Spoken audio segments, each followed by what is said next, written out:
I don't think it's that big of a difference. If it was just as expensive as, let's say, the UK to drive, Oh, we would not drive nearly as much. it's just so It's convenient. so much more convenient. It would be so fun to go over to Europe and just ride the rails.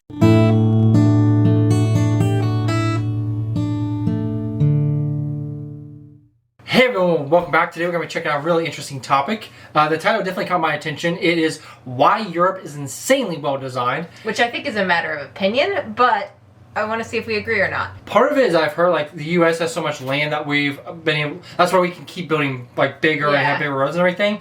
But Europe had to work around all the old buildings because you don't want to tear those down for the most part. Right. So yeah, This is why the roads were really hard to navigate when we were there. well, that's why I'm really interested in this video is because I want to see how they had to work around that. Yeah. Anyway, guys, that's what we're checking out today. Before though, if you guys haven't, please like, share, and subscribe, and turn the notification bell on. And with that, let's get into it. This is a map of Europe's mass transit railway system across 33 countries. Okay, I wanted to pause real quick on this because I know that's one of the biggest things for Europe. Yeah, the railway. Is how amazing it is all connected together. If you live in Europe, it's so easy for you to just travel to all these other countries. I was gonna say you could travel from like Italy all the way up to Sweden, like Yeah. the top of Sweden, and it Finland looks like and- just a Um, direct route almost. Like I've always said though, I don't understand why we don't have a better railroad system in the I US. feel like we used to, and a lot of Yeah. it's just like it's not needed. So I know a lot of railroad tracks Well, I heard have they been shut down. I actually don't know if it's a conspiracy or not, but I heard that the automobile industry came in and like lobbied and kind of shut down that side. That way you Oh. like get a car, get a car, get a car. I can see that. And so now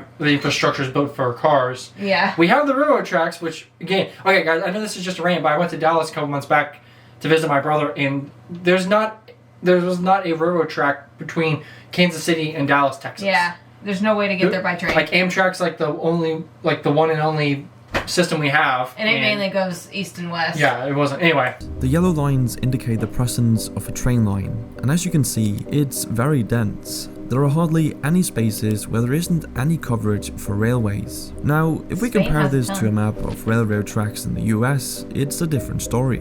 While See? parts of Wait, the US it all have comes some out of good Chicago, mass it looks transit, like. there are large areas of the country See? There is nothing. Where's Kansas? Kansas City.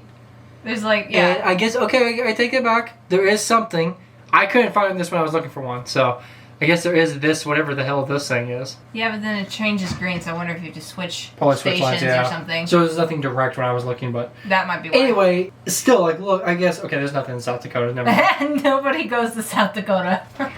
While parts of the US have some good mass transit, there are large areas of the country which isn't covered by Amtrak, the nation's largest passenger railroad service. But let me show you another map, this time of high-speed rail in Europe. Now obviously, high-speed railways aren't going to be as common as regular speed railways as they require excellent design, strict planning, and massive investment. And yet, as we can see, high-speed rail is present in Europe, which is a stark contrast to the US, as you can see from this map. While the US does have some higher speed rail, like the Aquila line in the Northeastern Corridor, it's hardly an effective map of transport solutions. And the Aquila line isn't really that fast either. It can reach about 150 miles per hour, but averages less than 70. This Oh. is not the case for Europe's insanely well-designed railroad system. And you have to remember that Europe's system accomplishes this while spanning 33 different nations in a very diverse continent. So another thing that I know that's really good about that, like that's the main rail system. You have all like the little, like once you get all to the like little towns, Berlin, there's let's all- say, yeah. then you could go to all the different small towns. Yeah. And then come back or go to Hamburg, you know, whatever big city it is. Right, these Hop are back just the on main this ones system. to go through. And I know what you're probably thinking. This is just because Europe is smaller than the United States, Not really. which simply Not if isn't you count true. all of it. While the European Union is smaller than the US, continental Europe has an area that is about 1.04 times as much as the US. So So we just can a tiny dismiss bit this more. argument that the United States can't be that well designed because it's too big. Europe simply is better designed. But if you're American, you might not understand why railroad tracks or public transport as a whole is so important. I mean, driving a car works fine, right? Well no, And Europe showcases why a primary focus on private transportation is so detrimental to a well-functioning transit system. Look at these maps. They show the US road network versus the EU's. And as you can see, the EU's road network is not nearly as impressive as the US's. Oh, that's and yet, just when you look at roads. some of the Yeah. most congested cities in the world, European countries don't feature particularly prominently in the global rankings. This is pretty shocking information. It's because you can, like, again, when we were over there, you can, if it's like, well, I don't know, 50 people, 60 people on a bus, that's just one vehicle. Granted, it's a big vehicle. Yeah. But still, as opposed to having like 60 cars in a line. Yeah, and being in It's just, traffic it makes for it go 2 faster hours. and quicker. That's like, seriously. Well, I guess England was the only time. Iceland didn't have much of a public transportation system. But it's just like, it really is amazing. I get why people that live in Europe love it so much. Yeah. Because it is just so It's convenient. so much more convenient than having to drive. And it's really not that expensive. European countries don't feature particularly prominently in the global rankings. This is pretty shocking information because you'd assume that the country with a more expansive road network has a lot less congestion, especially considering the United States has devoted lots of time and money to their highways.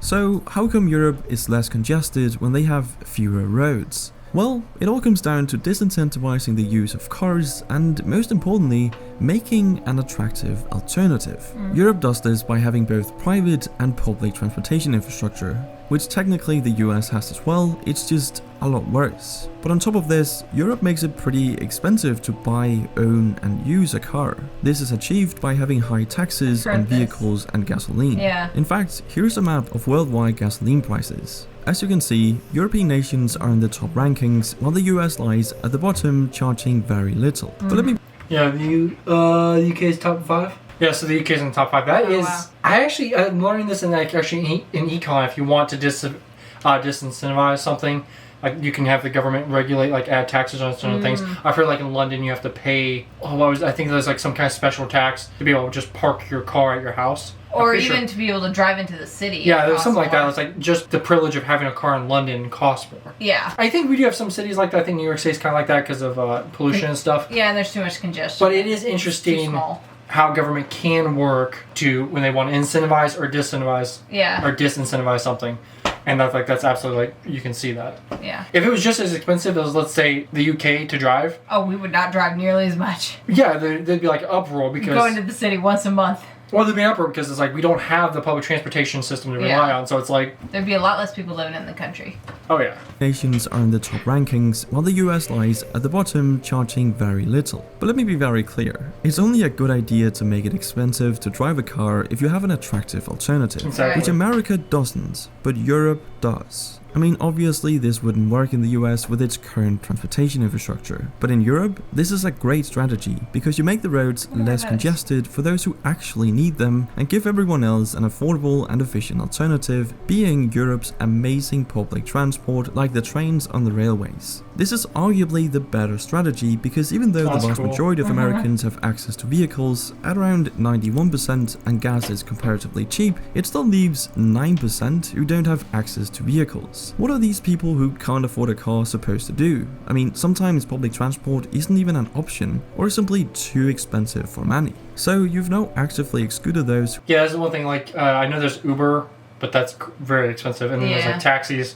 I know Kansas City has some. We might have to actually check it out sometime. The Like, public transit? yeah, we might need to like do a video and just see what it's like. 'Cause I've never used it. Because again, Yeah, I think it's a bit of a joke compared to a lot. well, I don't live there, so it's like, like if we go up to the city, we already have our car. I know there's one free train that kind of goes back and forth and So it's a parts of the 2-mile city. loop, I think. Yeah, it's just 2 miles though, so kind of, and it's only one direction.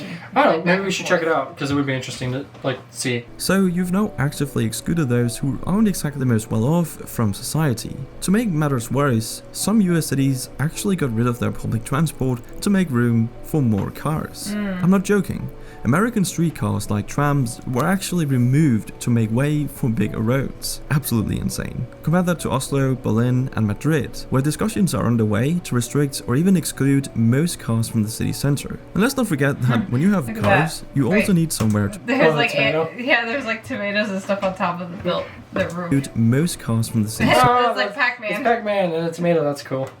We do have a lot of space, and for the most part, it's like, why don't we just add another lane. Yeah, or like two. well, I guess in cities you really still only have so much room to grow. I do like that idea though. Like in city centers, even if they allow driving, they're always so hectic. You can't hardly ever park anywhere. You have to pay Yeah. a ton for parking. So why not just have no traffic whatsoever Like, in like a if they city had a parking center? lot outside the city-ish, and then just had a whole bunch of really available public transit, that would be a lot more convenient. And let's not forget that when you have cars, you also need somewhere to park them. And this is Exactly. where things start to become rather ridiculous. You see, the United States has 2 billion parking spaces for 250 million cars. That's 8 parking spaces per vehicle. In Europe, it's I feel like pretty there are more much a cars than that. one-to-one with around 250 million public parking spaces for 300 million cars. But to emphasize the ridiculousness of this even further, the area that the US dedicates for car parking is actually larger than the area dedicated for housing people. Really? It's honestly unbelievable that people are being squeezed out of American cities Oh, due to bad. regulators wanting to make more room for parking spaces. This simply A lot of the time,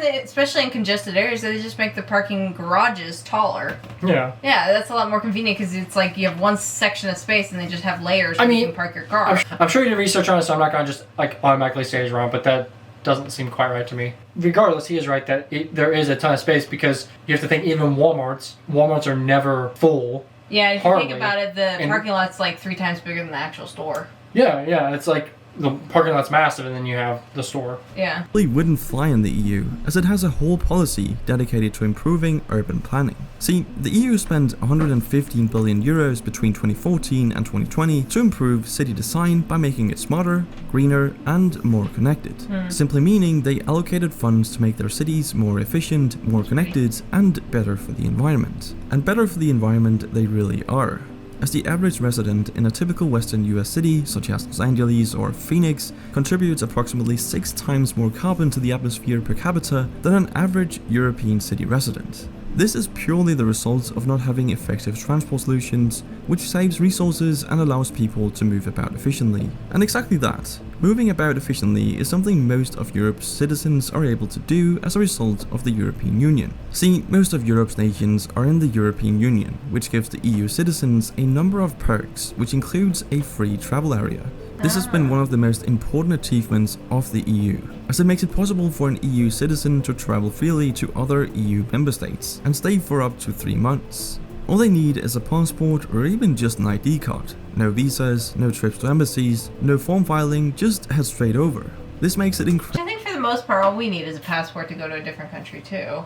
I think in Europe, but they just have so much more freedom. Like they can just, it's a lot easier for them. Yeah. If you're in a country, if you're from a country that's part of the EU, even like Australia and Canada, like Commonwealth countries, I think it's still easier for a European to go live there or travel in as opposed to an American. Possibly. It's not that. I don't think it's that big of a difference. No, But I think when you go to move, like if you permanently move, I think it is a lot easier for a European Oh, if you're part of the EU Commonwealth or in the EU as opposed to an American. Yeah, I think like the work visas and all that. It could be wrong. Let me know it down in the comments. I'm pretty sure that is correct because they do have a lot of perks. Incredibly easy to travel, study, and work in other countries and communities, and having this level of centralization is very important to good design, I love as it that gives the footage. smartest people the opportunity to work where they are most useful.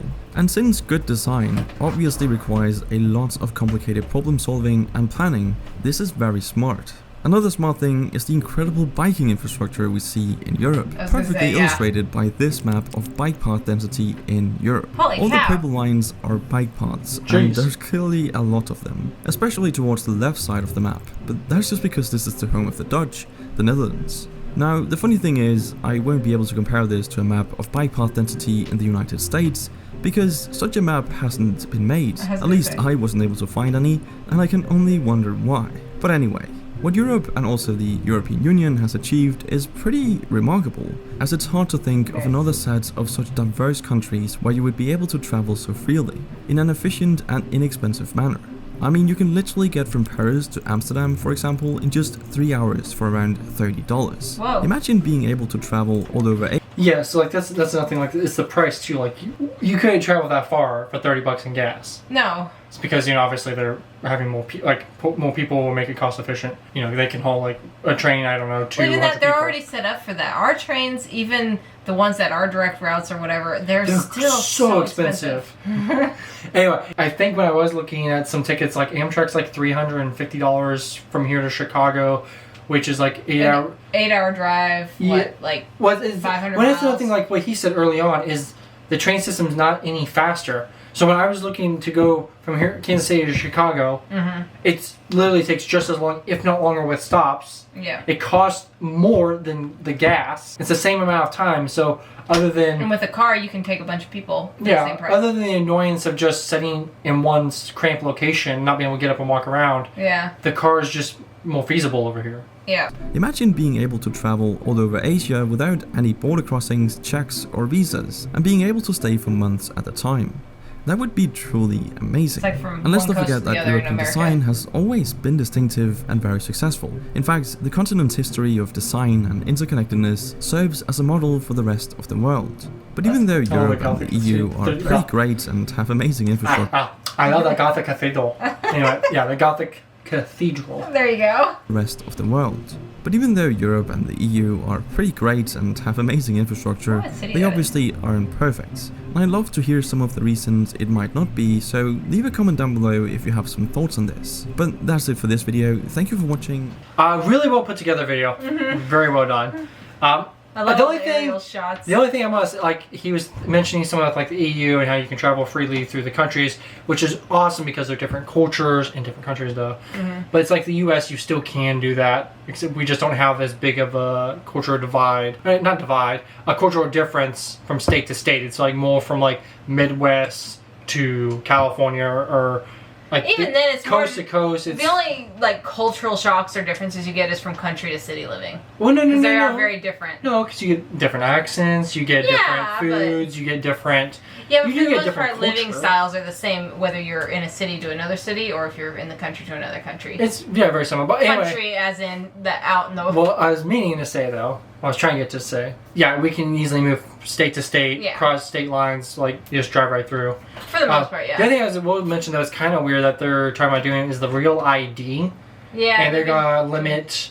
You're gonna have to have it to fly domestically over here. yeah. And I don't know why. Cause If you have a it's passport, weird. that works too. But otherwise, like your normal driver's license Yeah, doesn't won't- count as an won't ID. work. You have to have a real ID. So I don't know the purpose of that. But No, it's anyway, ridiculous. that's it for the video. I was very informative. Really enjoyed it. Like always, I'm a little jealous of you guys' transportation system. It would be so fun to go over to Europe and just ride the rails. Yeah, I think I don't mind having a car, but it is like the maintenance and the insurance and the gas and just like I'm driving an hour right now to school. Yeah. If there was some kind of bus system, even if it was the same time that I could read Yeah. or watch, Even if it took a little nap, bit longer. whatever.